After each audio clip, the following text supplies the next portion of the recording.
All right, so now we're going to do our first speaker, and he is a core organizer. Ken Mugrage is at ThoughtWorks as a technology evangelist, and he is going to talk about everything I need to know about DevOps I learned in the Marines. So everybody welcome Ken. Thank you. So is this on? I don't know if we're on here. Yeah, some of y'all are going to do this to me, so I'm going to do it to you first. Smile. Cool. That'll make my marketing people really, really happy. Okay, so it's funny. As you mentioned, I'm an organizer for DevOpsDays. I was doing the count the other day. I think this is my 26th as an attendee at DevOpsDays. So I'm pretty spoiled, frankly. In August, I was at this restaurant in Amsterdam, and I'm sitting there with Jason Hand from VictorOps and Jason Yee from, oh my gosh, a company I'll remember in a minute. And you're talking about the state of the union, if you will, et cetera, about DevOps in general. We're at a DevOpsDays, we're chatting. And the topic went to the State of DevOps report, which if you haven't read, you should. Anytime in the next 5 or 6 hours is fine. And it's interesting because they classify high performers, medium, low. One of their classification methods is how often you deploy, which I'm not crazy about, but that's okay. Interesting thing happened between 2016 and 2017. The low performers are deploying more often, but their mean time to recovery and their error rates went up. So it's like, whoa, wait, I've been pitching continuous delivery for like 8 years. What do you mean it got worse? It can't get worse. It gets better. Well, they made the supposition, and I think it's probably true, that people were more worried about speed than quality. And so we're talking about this, and we're talking about cause and effect, and those kinds of things. And I'm sure you've all done this. You're in a conversation, and you kind of blank off, and you're thinking about something, and everybody's like, what are you doing? I was trying to think of something in my life where I went into it knowing zero, or even less than zero, so I had misconceptions.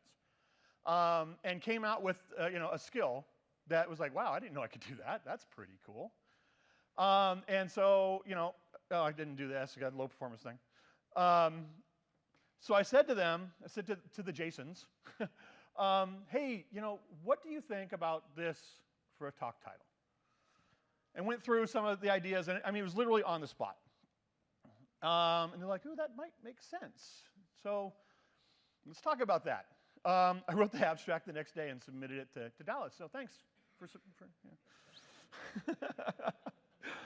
yeah. So a little bit about me. I've been at ThoughtWorks for about 8 years. One of the organizers we mentioned on Twitter.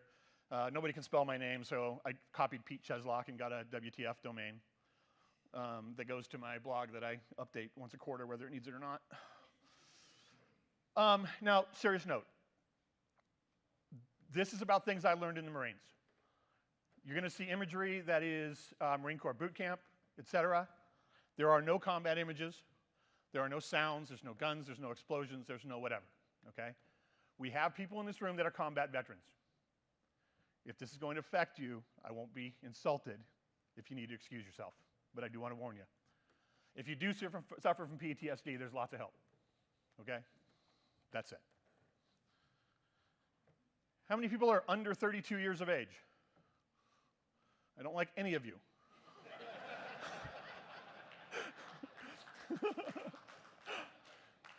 So 32 years ago this month, I landed at Lindbergh Field in San Diego and was going to go to Marine Corps Recruit Depot San Diego. And there was no MapQuest or Google Maps or whatever. We're too lazy to look at an atlas. I didn't know where the heck the thing was. So we get on the bus, though, and we're like, oh, cool, we're all happy, right? We're excited. Yeah. And, okay, well, at least we got a bus ride to chill out. We can, 12 minutes later, we pulled up. What? Now, it's interesting, because Pete Cheslock from ThreatStack is also a Marine. His bus drove around for an hour and a half. Turns out, Marine Corps Receiving has a FIFO queue. So until the previous buses got all their hair shaved off, the next bus can't pull in. And so they drive around San Diego. Now, he went in 1998. They did know where MCRD was, so he was freaking out. He's like, are they taking me to Tijuana? What's going on? So you may have seen this. This is the hype curve, but I think Gartner first did it, a little Wikipedia thing up there. It's when things come out and we're like, no, nothing. And then we have our peak of inflated expectations. Woohoo, DevOps, we're going to save the world. You know, if I do the DevOps and I do the Agile, they both save me 50%, now I can just sit on the beach and work does itself. That's kind of where we were at, you know, frankly. We're like, this is, you know, we're at boot camp, we're going to come out Marines, we're going to knock down brick walls. And then we met these helpful gentlemen.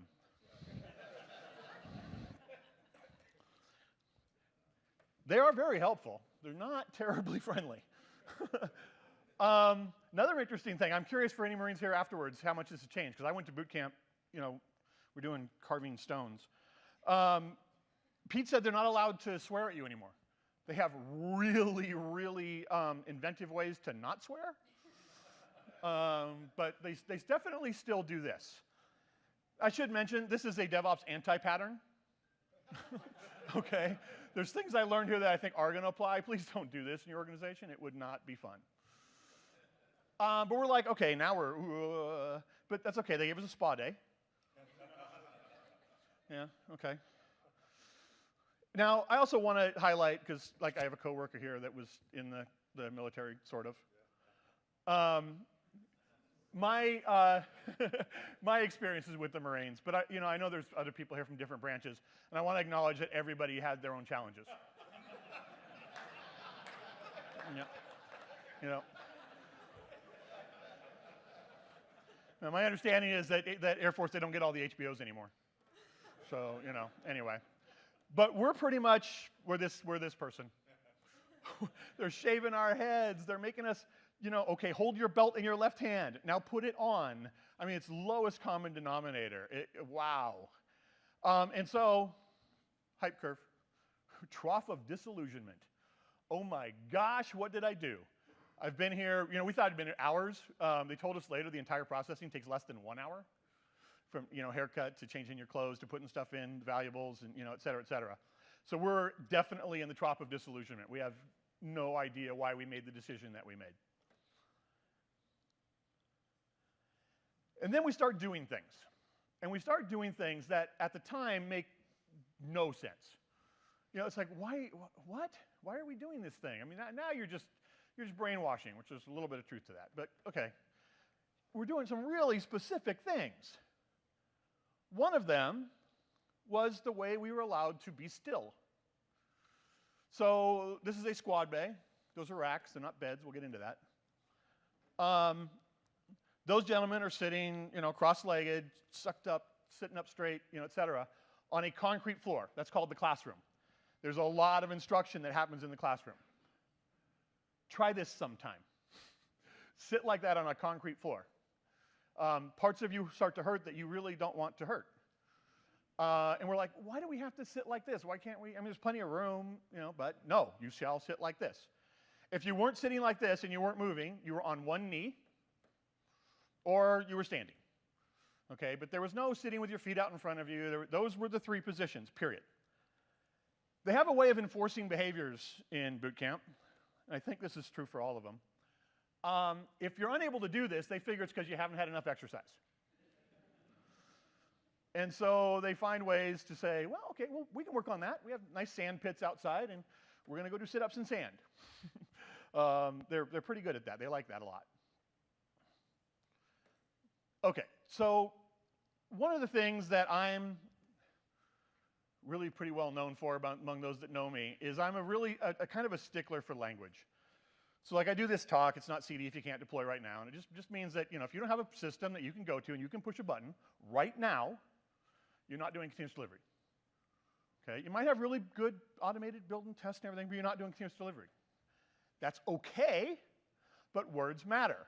If you're in a business unit, you know, at Capital One, and you say to another business unit, we're practicing continuous delivery, come see what we're doing, but you can't deploy right now, they might not be learning what they think they're learning. Let's put it that way. Again, I'm not saying good or bad. I'm saying words matter, okay? Which brings us back to the hat and the bread. This friendly gentleman is not wearing a hat. He is not wearing a shirt. Any Marines in here? What's he wearing on his head? He's a cover. Now that particular one is a drill instructor cover, highly coveted. He is not wearing a shirt, he is wearing a blouse. In this case, it's a green Class C blouse. So if somebody gets on and they say, okay, tomorrow we're Class Cs, everybody knows which shirt to put on. Okay, they have very, very specific meanings, these words. This is not a bed, this is a rack. Okay, you get in the rack. This is not a restroom, it is not a toilet, it is not a washroom, it is not a loo, it is not whatever. This is the head. This one's quite a bit older than when I went there, but the dividers are exactly the same. They're not big into privacy. Yeah, I don't know if I should tell you this part. Everything you do in a hurry. So if they're all taken, you just stand next to somebody and use the same one. If you ask, can I go to the bathroom? You get to exercise. Okay. They're very, very serious about these words. So am I. I've had this conversation, abuse my privilege here a second. I've had this conversation with Patrick Dubois and Chris Breithart and Andrew Clay Schaefer and some of these people. They actively refuse to define DevOps. That's cool. If I say DevOps, this is what I mean. Totally cool if you don't agree. Okay, but when I say DevOps, this is what I mean. And actually, there's a blog associated, well, it's on the ken.wtf. This is why I'm not a big fan of things like a title like DevOps Engineer. Because to me, that means a culture where people, regardless of what, engineer. Doesn't make sense. Okay, so to me, DevOps is culture. DevOps is about working together to do a thing. You know, Werner Vogel's from however many years ago. You build it, you run it. I think, you know, you do continuous delivery. You do continuous integration. You do test-driven development. You do security testing. You do performance testing. But you don't do DevOps. So that's my definition. The important thing here is that there's all these different words that we use. And you and I don't have to agree. Matter of fact, we probably shouldn't, because your world's different than mine. I don't work for a bank, okay? But you have to agree with what these mean. So when you say that you're doing security testing, everybody else in your organization should know what you mean by that. We did a study. We think continuous integration is an absolute prerequisite to continuous delivery. We did a study where, well, a survey. And I don't know that it was really very scientific, because it went to like our Twitter followers and so forth like that. And so, you know, throw out the science. But we said, you know, are you doing this activity? And if so, check off these practices that you're doing. And one of the things that we asked about was continuous integration. Are you doing continuous integration? Yes? Okay. Are you doing this? Are you doing this? Are you doing this? And the vast majority of people that said they were doing continuous integration are not, by our definition. Now that one I'm going to be a little obstinate on, because our chief scientist, Martin Fowler, wrote the white paper that defined continuous integration in 2000, so I'm going to say our definition does matter. But that said, this is the one that scared me. Only 10% of people on the survey differentiated having a tool from doing the thing. They're like, are you doing CI? Oh, yeah, we got Jenkins, or we got GoCD, or we got Concourse, or we got whatever. Not the same thing. You know, you actually have to do the practices. Okay. For us, this comes off continuousdelivery.com, which is Jez Humble's blog. Jez wrote the continuous delivery book. Interesting, talking about degrees and what you currently do. If I remember right, correct me if I'm wrong, I believe his degree is in music anthropology. So this stuff can all be taught. But for me, if you're not pushing to trunk or baseline or master or whatever you want to call it every single day, you're not doing continuous integration. If you have a branch that lives longer than that, that's fine, but you got to be pushing it to master. It has to be running the tests, all of the tests. Okay? Does every commit trigger the tests? So daily runs, that might be good automated build and test. It's not continuous integration. When the build is broken, is it typically fixed within 10 minutes? Okay, Jez actually makes people raise their hand and put them down if you're not doing these things and so forth. I'm not going to do that to you. But you know, a build system that's always red, and oh, it's okay, we know that that's flaky. We know that there's a flaky test in there. There's a bad network connection. You know, I'm not worried about that. That's bad. Because then when something does go wrong, you don't know because it was already red, and you just assume it was red for the same reason, et cetera. Don't leave your stuff red. Just don't. Now, in most of your organizations, they're not allowed to take you outside to the sand pit and do exercise, so your reaction will be more like this. Okay, you will be unhappy, I promise.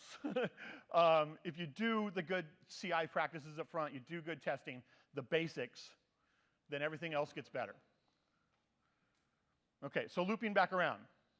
Remember when I said we did a whole bunch of stuff and there was really didn't seem to be any particular reason? I don't really want to sit on concrete. It's not comfortable.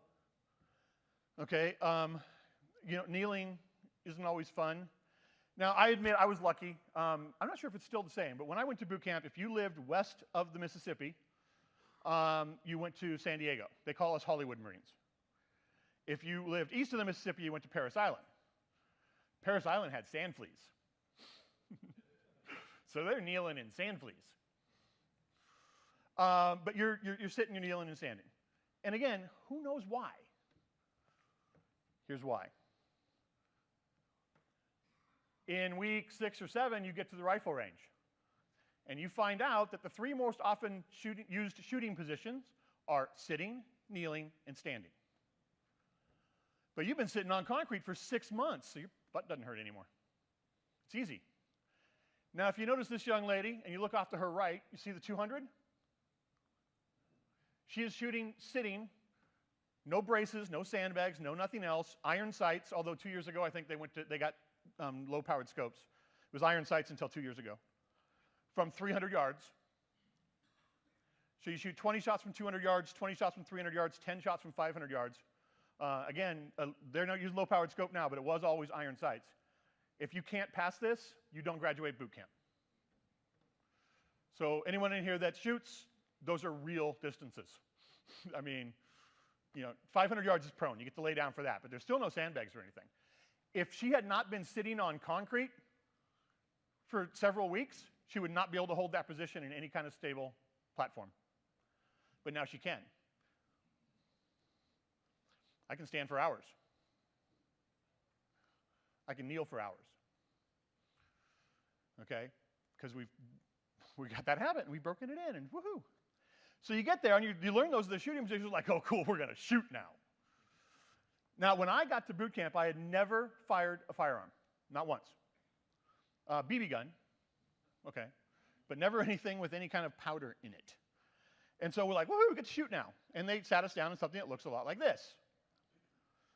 Now, if you look closely, you see he's shooting at a little barrel, and there's people behind the barrel.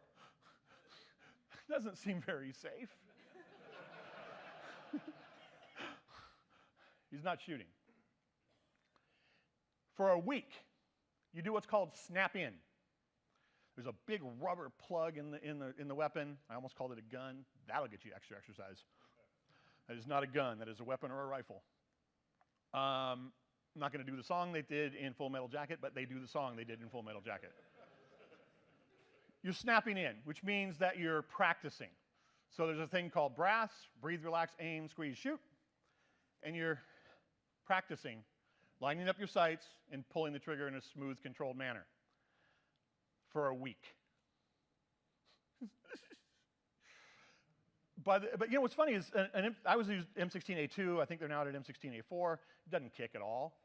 But even the little bit it does, you've been pulling the trigger for a week, and now you don't anticipate the thing, and so you're smoother. So why do I go through that whole long story? Because of this. What if we got a piece of work that we had to do? We're going to write a story, we're going to do a feature, we're going to fix a bug, we're going to do the thing.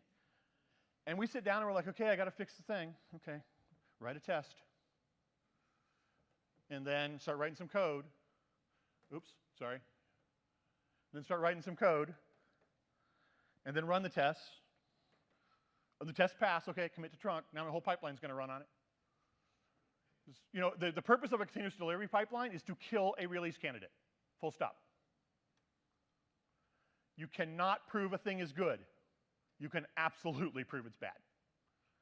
Okay, so I commit code, I commit it to trunk, it runs all my tests. If it's not good enough, then I do it again. No big deal. But what if that was second nature? Just like, those Marines, they sit down and they know that you shoot on exhale. Because if you shoot while you're holding your breath, your heart pumps too much.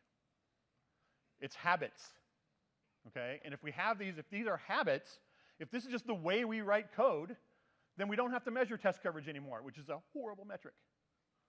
Because we know we have test coverage, because we wrote the test first. And then we head up the slope of enlightenment. Okay, another serious note here, and I'm going to abuse my privilege and the fact they put me on stage. This is a direct quote from Sergeant Johnson, my senior drill instructor in 1985, platoon 2097, Marine Corps Recruit to San Diego, and I will never forget it. Take it for what it will. Everybody has different backgrounds, and in a DevOps culture, we need the different backgrounds. We need the different outlooks. We have to have them. Your users do not look like you do, no matter what you look like. They don't look like you. They're using things in a different way. They have different backgrounds. You need to know that. Now, I'm going to go backwards, and I'm going to go back to this young lady. Most of these images, you'll see the thing at the end. It's off dvds.net, or DVD, it's on the end. It's at the end. They're all public domain, shot by the military, in this case, all Marines. Public domain, use them for what you will, and they have a little bit of a byline at the bottom. And I noticed that she was in quite a few of them. And go back forward here a little bit. Okay. 1987, you have to requalify weapons constantly. I was requalifying, and I had a rifle instructor who was a woman, who was the best shot I had ever seen. I mean, use your cliche, the best shot I'd ever seen. She got me to where my score is, I qualified for Scout Sniper School. Didn't go, but I mean, I got pretty darn good with a rifle. You're within about 800 yards, I own your ass. She worked in the motor pool because she wasn't allowed to work anywhere that a weapon was going to be the first thing that she would grab. This is Maria Dom. Maria was born in a Russian prison. She was adopted by an American family, became a naturalized citizen, joined the Marines, and is now the first woman in a combat role. Yep. Yes, definitely. The funny thing is, her title is Mortarman. She's a mortarman. I guarantee, I don't care how tough you are, this woman could carry her pack 40 miles and kick your ass without dropping her sandwich. Okay? So, you know, Google Bro with his manifesto can kiss my ass. That's it. Okay, off my thing.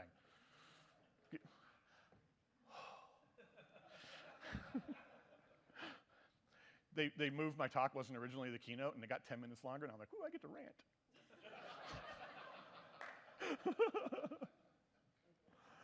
Okay, so when you are, back to software, I promise. When you're testing your stuff, one of the other things I learned at boot camp is not all risks are created equally. Okay, so if I'm writing a thing that allows you to take pictures of your cat and automatically make a meme out of them, that's probably not the same level of risk as someone that's processing my credit card. Please, people that work at Capital One, that's not the same level. My Capital One card, anyway. So we have a thing in boot camp, and it's the obstacle course. And when you get to the obstacle course, they pretty much say, there's the thing, go. And they're standing there taking notes, and they yell at you like you're an idiot because you don't know how to climb a rope, and you know, et cetera. But you know, if she falls, she's going to fall onto soft sand a few feet and probably be fine. And so, you know, there's not a lot of pre-instruction because they really, believe it or not, I know the whole brainwashing thing in boot camp, they really do want people to be able to solve problems. And they want to see that her teammate next to her doesn't just leave her at the wall if she can't get over, and et cetera. So they just, you know, hey, there you go, the obstacle course, have fun. When you get here, it's a little bit of a different story. Okay, you fall from that, it's going to hurt. So it's quite a bit different. So here, they're doing instruction, and they're teaching people the thing. This is how you do it. This is how you lean back. This is whatever. And you know, I don't know if they're just doing it because the photographer was there, but I promise we were all looking that closely because we saw the tower. We're like, I want to learn this. Okay. And then you really get the shit scared out of you. Excuse my French. Because you're tying your own rope. You're writing your own test. And I'm like, boy, if I tie this wrong, that's going to hurt. But then you get in a line. There's a lot of lines. Okay, you get in a line. Any Brits? You get in a queue. Anyway. And no fewer than 3 instructors check your knots. And if they find anything wrong, they act like they're mad at you. And it's funny, you get 8 or 10 weeks in, and they don't yell at you as much anymore. They're actually trying to build you up at this point. But they're, oh, you're an idiot, and they take it off, and they throw it on the ground, and they start over. You start over because that's the right thing to do. You roll forward, okay? They're checking every little bit over and over so that you don't fall and hurt yourself. There's a different level of risk, so they're doing a different level of instruction and a different level of verification. Same is true for your continuous integration, continuous delivery. Okay, we were chatting a little bit earlier, and I quite often hear from people, it's like, yeah, I can change a line of code and I can be in production in 3 minutes. Okay, French again, bullshit. Okay, if you can, you're not running the tests. You're just not. Okay, you should be running security tests on every one. You should be running compliance tests on every one. You should be doing performance tests on every single one. Modern CI/CD systems can do this in parallel. S3 is cheap. I have a staging server up here. Sorry, Chloe. Feel free to blow it out in the next talk. But the reason it's in there is to show you that you also, again, see where your risk is. So in this case, the diagram I have here is we're saying, when a development team commits a thing, and we run their CI test, we run their unit test, and then it goes off to a functional testing environment. While that's running, I can do a security scan. Okay, I can do a compliance test. I can do those while the functional tests are done. I shouldn't have to wait for them to finish. And I can determine how long I'm going to let something go that fails one of those steps. I can say if it fails security or compliance, it's not getting onto my trusted network. Call it staging, call whatever you want. But that software is never going to my trusted network, period. But I still want to test that deployment pretty often, so I will let that happen even if my performance tests aren't finished yet. Because maybe I have soak tests or tests that run for hours or days. I'm not going to let it go to production if the performance tests haven't passed. But again, I can do those in parallel. If you skip these tests, if you're, well, you're going to look like this. Okay, because if you don't skip them, if you have a security test that goes wrong, if you have, oh, wow, there's a CVE in that library I'm using. There's tools that can catch all that stuff. I'll give Chip from Sonatype can help you with that. There's tools that can do that kind of stuff and check these things and make sure. Because if it gets into production and it's 3 weeks before you find out, now you have 3 weeks of code to fix, not 2 hours worth. Okay, so you run these things as often as you possibly can. And I understand there's money and it's cheaper, but it's not free. But run them as often as you can. So now we're getting towards the plateau of productivity. We're doing constant CI. It's not quite what we expected. Hey, what do you know? It didn't, put our competitor out of business because we're now doing the DevOps. By the way, the tagline on my website is, my job is to teach you to do the DevOps. I'll know I've succeeded when you realize that's not a thing. But anyway. Now, when you get there, practice like you play. One of the other fun things about boot camp is I feel sorry for the spouse or significant other of any drill instructor because they can't talk. They just yell. But what's most likely happening here is she's asking that young recruit or Marine, I can't see if there's any rank insignia, a question in a high-stress environment. And so now I have notes here because I'm old. If she says, what's general order number 4, the only possible answer is to repeat all calls from posts more distant from the guardhouse than my own. If she says, what's the muzzle velocity of an M16A2, she better know. I don't remember. The maximum effective range, 550 meters. Okay, who's the Commandant of the Marine Corps? What's your second general order, et cetera. This seems silly, but they're doing it in a high-stress environment. Because, especially since this country's been at war for the last 26 years, these people operate in a high-stress environment. And so they're practicing like they play. There's a reason for the screaming and the stress, et cetera. If you get the question wrong, what happens? You get the question wrong in like a company inspection or a regimental inspection with an outside officer, your legs are going to get tired. There are tools to do this in your software projects, okay? So this is, Simian Armies from Netflix. What this does, it's a set of tools. It goes out there and it just blows away machines in production. In production. And see if your services self-heal. And there's different levels. Chaos Monkey just takes out a machine. I think Gorilla's a little bigger, Kong's a little bigger, et cetera. I think Kong actually takes out a data center, if I remember right. Don't remember exactly. Now, new projects get to opt out for like 4 to 6 months. They can say, okay, for 4 to 6 months, no, Chaos Monkey, leave me alone. Because they don't know how to run their service yet, okay? But once they learn, this is not optional. They do things all the time where they're taking out machines while you're watching the movie. You didn't notice. If you don't do it, this happens. Organizational structure. I'm going to go through this very, very quick. This is the 1st Marine Division current thing. They don't tell the 1st Marine Division. They don't go in here and say, okay, you battalion, you're going to take this exactly, and this is how you're going to do it, and da-da-da-da.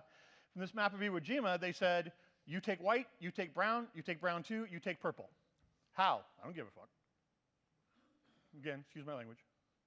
But that's what they'd say. It's Marines, right? These are the people that decide. This is a Marine Corps fire team. They all have a very specific role. They're expected to do that role. They all know how to do each other's role.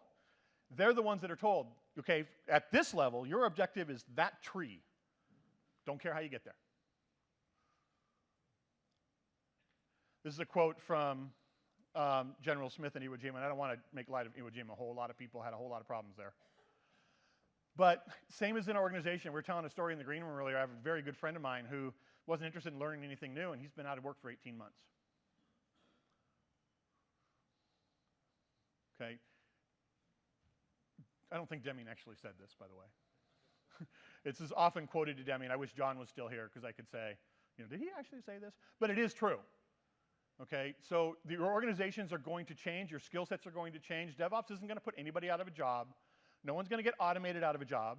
You're going to learn how to do the automation. Okay, it's optional. You don't have to change, but you do. Thank you. 46 seconds over.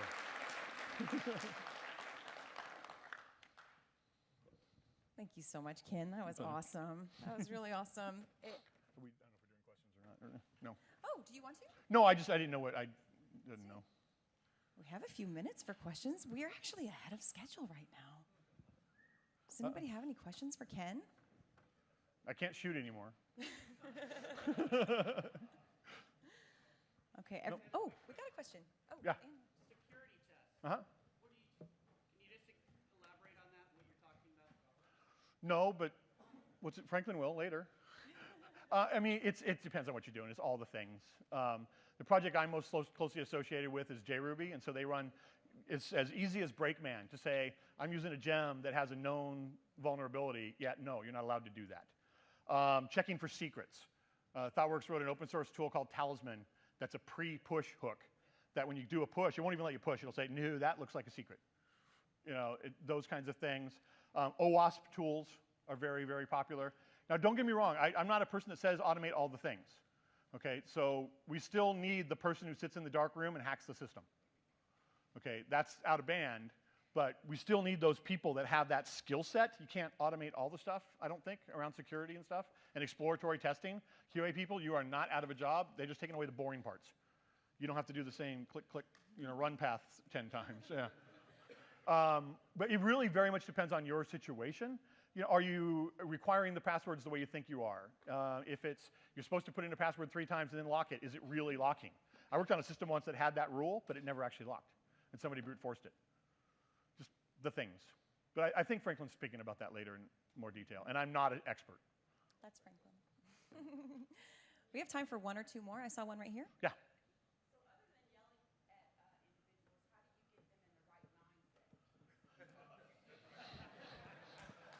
So the question was, other than yelling at individuals, how do you get them in the right mindset? So I'm going to a little bit cop out and tell you that there's a book by Linda Rising and something man called Fearless Change. Actually, I did a talk online called you can't buy DevOps, but you might have to sell it. It's about consensus internally and saying, this is what you're going to get out of it. The statistics that I did, and like the State of DevOps report and stuff, that doesn't mean anything. People don't change because of facts. What's in it for them? How are they going to get better? How's their job going to get easier? Everybody actually wants the same thing from an organizational standpoint. Even your auditors want the same thing as you do. And it's getting that agreement, and it's very much a culture change. The question is the same as how do I sell Agile, frankly. DevOps is 100% culture to me. And that's why we're here. We have time for one more. Nobody? Womp womp. All right, no, that's awesome. All right, let's all get Thank Ken you. a great big hand.